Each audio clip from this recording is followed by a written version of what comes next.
व्यवस्थित किया है। अब ये जो तीसरा श्लोक है उसका अर्थ बड़ा गहरा अर्थ है और उस अर्थ को समझने के लिए आज हम श्रील प्रभुपाद जी के द्वारा लिखित तात्पर्य को पढ़ने का प्रयास करेंगे। इसमें लिखा है कि दुर्योधन द्रोणाचार्य को कह रहे हैं, हे आचार्य, सबसे पहले आप किसकी सेना को देखें? पांडवों की, पांडवों के पुत्रों की विशाल सेना को देखें। अब उस विशाल सेना का मेन सेनापति या मेन नायक या मेन लीडर, वो लीडर कौन है? तो पांडवों की सेना का मेन लीडर है द्रौपद। जो द्रौपद कौन है? द्रोणाचार्य का शिष्य।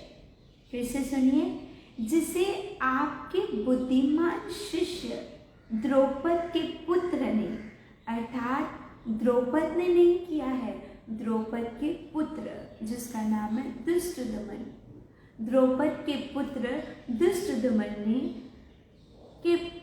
ने इतने कौशल से व्यवस्थित किया है। अर्थात दुर्योधन ये बताना चाह रहे हैं कि देखिए, जो आपका शिष्य है द्रौपद और जो उसका पुत्र है दुष्टदमन, उसने पांडवों की सेना की पूरा व्यवस्था की है। अब ये क्यों कह रहा है? वो इनडायरेक्टली वो कुछ टॉन्किंग कर रहा है। कैसे? समझिए। परम राजनीतिज्ञ दुर्योधन महान ब्राह्मण सेनापति द्रोणाचार्य के दोषों को इंगित करना चाहता है। देखो, एक तो वो उनका साथ दे रहे हैं, लेकिन फिर भी वो उनके दोषों को देख रहा है। कैसे? अर्जुन की पत्नी द्रौपदी के पिता राजा द्रौपद के साथ द्रोणाचार्य का कुछ राजनीतिक झगड़ा था। किसका झगड़ा था? सुनिए, द्रोणाचार्य का द्रौपद के साथ। अब द्रौपद कौन है? अर्जुन की पत्नी द्रौपदी और उसका पिता है, अर्थात अर्जुन का ससुर। तो द्रौपद और द्रोणाचार्य का कुछ राजनीतिक झगड़ा था। इस झगड़े के फलस्वरूप द्रौपद ने एक महान यज्ञ संपन्न किया। उसे एक ऐसा पुत्र प्राप्त होने का वरदान मिला जो द्रोणाचार्य का वध कर सके। अब देखो कितनी गहरी बात है कि उसके लिए द्रौपद ने क्या किया? एक महान यज्ञ किया और उस यज्ञ से उसको जो पुत्र उत्पन्न हुआ वो इसके लिए पुत्र उत्पन्न कराया ताकि वो द्रोणाचार्य का वध कर सके।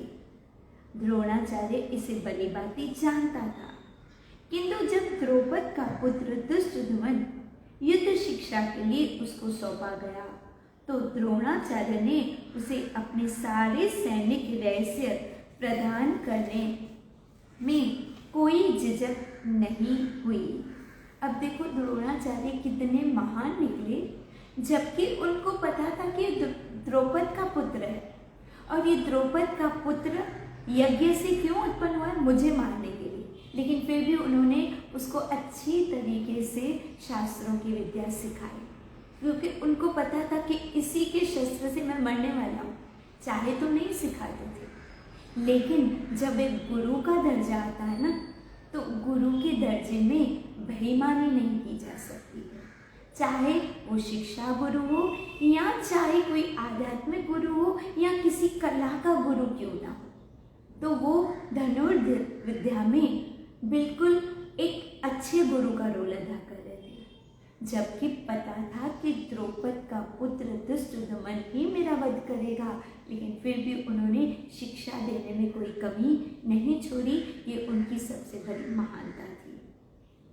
अब दुष्टदमन कुरुक्षेत्र की युद्ध भूमि में पांडव का पक्ष ले रहा है और उसने द्रोणाचार्य से जो कला सीखी थी उसी के आधार पर उसने यह व्यूह रचना की थी। अब जो पांडवों की व्यूह रचना थी वो भी उन्होंने जो द्रोणाचार्य से सीखी थी उसी के अनुसार पूरी मैनेजमेंट की। लेकिन हैरानी की बात है कि जिनसे सीखा वो अपोजिट पार्टी में है और जिसने सीखा वो उनके अपोजिट करके उनकी ही सीखी हुई कला से पूरी सेना का निरीक्षण कर रहे हैं। दुर्योधन ने द्रोणाचार्य की इस दुर्बलता की ओर इंगित किया जिससे वह युद्ध में सजग रहे और समझौता न करे। अब दुर्योधन इतना शैतानी दिमाग था कि उसको इस बात का सब पता था, इसे वो जानबूझ के कह रहे कि देखो आचार्य, जो पांडवों की सेना है उसकी व्यूह रचना आपके बुद्धिमान शिष्य द्रौपद के पुत्र ने की है। अर्थात वो समझाना चाह रहे थे, सजग करना चाह रहे थे, वार्निंग देना चाह रहे थे या एक इंफॉर्मेशन देना चाह रहे थे कि आपको याद रहे कि ये यज्ञ से किसको मारने के लिए उत्पन्न हुआ था। वो आपको वार्न कर रहे हैं, इंफॉर्मेशन दे रहे हैं। इसके द्वारा वह द्रोणाचार्य को यह भी बताना चाह रहे थे कि कहीं वह अपने प्रिय शिष्य पांडवों के प्रति युद्ध में उदारता न दिखा बैठे। दूसरा, उनको ये भी डर था कि जितने भी पांडव हैं ये सारे द्रोणाचार्य के शिष्य हैं और कहीं न कहीं गुरु अपने शिष्य के प्रति कहीं ना कहीं सॉफ्ट हार्टेड होता है, तो कहीं ऐसा ना लगे कि उनका पक्ष ले ले, मेरे पक्ष में होते हुए कहीं वो उनका साइड न ले ले। मैंने कल भी बताया दुर्योधन का अर्थ है ईर्ष्या, दुर्योधन का अर्थ है जेलसी, दुर्योधन का अर्थ है बदले की भावना। तो आप देखेंगे कि दुर्योधन के एक एक शब्द में ईर्ष्या द्वेष टपक रहा है। जब भी हम ये श्लोक पढ़ रहे हैं तो हमें कोई ना कोई नेगेटिविटी का फील आ रहा है। तो दुर्योधन ये चाह रहा है कि कहीं द्रोणाचार्य उनके पक्ष में तो नहीं होंगे, और उनको बार बार दो व्यक्तियों में बड़ा डाउट होता था, एक भीष्म पितामह और एक द्रोणाचार्य थे। और वो भीष्म पितामह को बार बार कहते भी थे, भीष्म पितामह आप हो तो मेरे साथ, लेकिन कहीं ना कहीं मुझे लगता है कि आप पक्ष पांडवों का ले रहे हो। तभी ऐसा कहते कहते एक दिन भीष्म पितामह को प्रतिज्ञा लेनी पड़ी कि कल इन पांचों का वध होगा, क्योंकि बार बार दुर्योधन उनको यही ताना मारता था कि आखिर आप भले मेरे पक्ष में खड़े हो लेकिन ऐसे लगता है कि आप उनके पक्ष में हो। तो क्योंकि दो सबसे मजबूत पार्टियां जो थी, जो सबसे ताकतवर थे या जो व्योवृद्ध थे, वो थे भीष्म पितामह और दुर्योधन, ये द्रोणाचार्य। इसलिए उनको द्रोणाचार्य पर डाउट हो रहा था। इसे उन्होंने फिर से कहा कहीं वह अपने प्रिय शिष्यों पांडवों के प्रति युद्ध में उदारता न दिखा बैठे। विशेष रूप से अर्जुन उसका अत्यंत प्रिय एवं तेजस्वी शिष्य था, क्योंकि उनको अर्जुन बहुत प्रिय था, बहुत प्रिय था। आपको पता है कि टीचर को कौन सा स्टूडेंट ज़्यादा अच्छा लगता है? जो ब्रिलियंट हो, जो इंटेलिजेंट हो, जो बहुत ही एक्टिव हो और जिसकी मार्क्स सबसे ज़्यादा अच्छी आती हो, जो टीचर की एक एक बात को अच्छे से सुनता हो, समझता हो। तो अर्जुन में वो सारी क्वालिटीज़ थी। जैसे जैसे द्रोणाचार्य सिखाते थे अर्जुन जल्दी कैच कर लेते थे, दूसरों के कंपेयर में वो जल्दी कैच करते थे। इसे अर्जुन हमेशा से द्रोणाचार्य के लाडले थे और भीष्म पितामह के भी लाडले थे। क्योंकि उनका कैचिंग पावर बहुत अच्छा था। वो बहुत जल्दी कैच कर देते थे। और नेचुरली जब ऐसा स्टूडेंट होगा, ऐसा शिष्य होगा जो गुरु के मन की बात भी जान जाएगा कि वो क्या समझाना चाहते हैं, तो वो गुरु का चाहता शिष्य होता है। इसे उनको पता था कि अर्जुन इनके लाडले हैं, कहीं वो मेरे सामने तो खड़े हैं, क्योंकि वो वचनबद्ध है। जैसे भीष्म पितामह वचनबद्ध है कि जब तक हस्तिनापुर का राज्य सुरक्षित नहीं होगा वो हस्तिनापुर को नहीं छोड़ेंगे। तो इसलिए वो साथ तो दुर्योधन का ले रहे हैं, लेकिन संग लगता है पांडवों के साथ है। इसलिए वो बार बार कह रहे हैं कि कहीं इनके मन में उनके प्रति करुणा आई, वात्सल्य भाव आया, तो ऐसे नहीं कि वो उनके साथ हो जाए। इसे वो उनको बार बार सचेत करते हुए कह रहे हैं कि देखो, ये जो पांडवों की सेना है, इसकी व्यूह रचना आपके शिष्य के पुत्र ने कितने कौशल से व्यवस्थित किया है। अब आपने समझा होगा कि दुष्टदमन कौन है, और द्रोणाचार्य ने फिर भी किस तरह उनको बाणों की तीर चलाने की विद्या सिखाई, और किस तरह उनको पता होने के बावजूद भी कि जिनको मैं सिखा रहा हूँ कहीं इनके तीरों से ही मेरी मृत्यु तो नहीं होगी, ये जानते हुए भी उन्होंने अच्छे से शिक्षा दी। अर्थात आप समझिए गुरु का संबंध कैसा होता है। गुरु कैसे होते हैं? निस्वार्थ भाव से अपने शिष्यों को ज्ञान प्रदान करते हैं।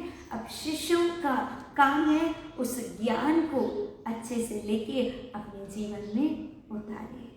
तो आज दूसरे अध्याय से पहले अध्याय के तीसरे श्लोक से हमें ये समझने को मिलता है कि दुर्योधन कितना एक्साइटेड है, और एक्साइटेड होके किस तरह वो द्रोणाचार्य को संबोधित करते हुए कह रहे हैं कि देखो, आपको सबसे ज़्यादा सावधानी की ज़रूरत है, क्योंकि आपकी ही मृत्यु आपके समक्ष पांडवों की सेना में खड़ी है। आपको बहुत सजग रहना है, सावधान रहना है। अगर आप सावधान नहीं हुए तो किसी समय भी तीर आप पर चल सकता है। और दुर्योधन को पता था अगर भीष्म पितामह चले गए और अगर द्रोणाचार्य चले गए तो फिर इसके लिए युद्ध लड़ने वाला कौन होगा, इसलिए वो उसको समझाते हैं। और इस तरह भगवद गीता के तीसरे श्लोक को मुझे उम्मीद है आपने अच्छे से समझने का प्रयास किया होगा।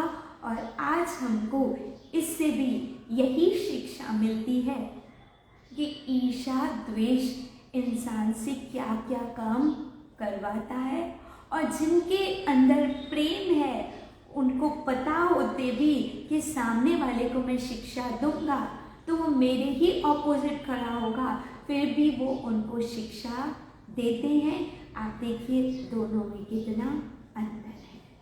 तो फिर कल हम भगवद गीता के चौथे श्लोक से स्टार्ट करेंगे, लेकिन मुझे उम्मीद है जहाँ तक हमने समझाने का प्रयास किया है आपने समझने की कोशिश की होगी। श्रीमद् भगवद गीता की श्री श्री राधा वृंदावन चंद्र बिहारी लाल की जय। श्री श्री कृष्ण कृपा मुक्ति श्री मधुसूदन बिहारी बापू जी की जय। निताई गौर हरि।